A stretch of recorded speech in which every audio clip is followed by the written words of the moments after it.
Hi golfers, Jack Spencer here, Practical Golf for All. I wanted to touch on my video from yesterday about proactive and reactive. I tried to keep it short, and I think there's a few things I didn't explain fully, and I would never want to do that. So when I talked about proactive and reactive, I was talking about your hips. Like when you begin your downswing, if you proactively use your hips, which is great, to start your downswing, that's a proactive movement in my world.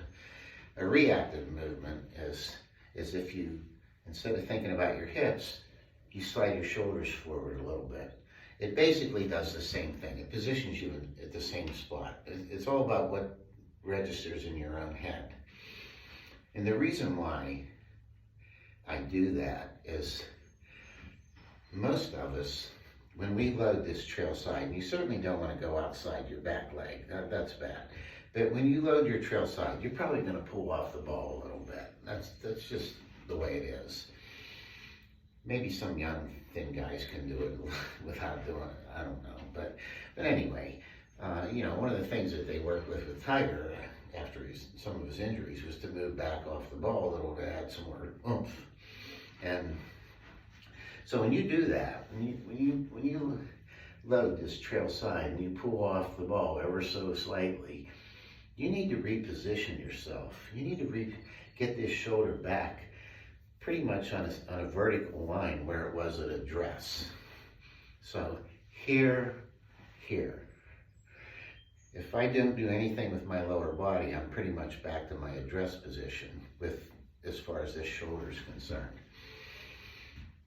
If you don't do that, if you read these articles about, twisting your hips or pulling this shoulder out of the way, but you don't reposition it initially, then you're going to spin out of shots. That's when you're going to lose your spine angle. That's when you're going to come over the top of it, pull hook it, top it, whatever.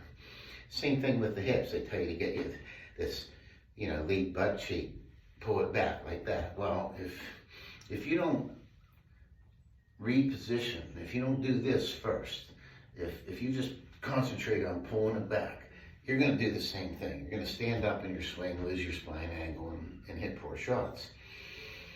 Those things need to occur just as you're approaching impact. You get to here, then the shoulder starts to go up. Your hips start to open. Not to initiate the downswing. The proactive, reactive was just your thought process of how to get to that better position. But again, if you don't want to go outside, if I drew a vertical line here, you don't want to go outside that and get like that. No. But you do need to reposition this lead shoulder pretty much back to where it was at address. So, that's a little better explanation, I hope, and a little better way of explaining my reasoning. Hope you enjoy this. Thank you.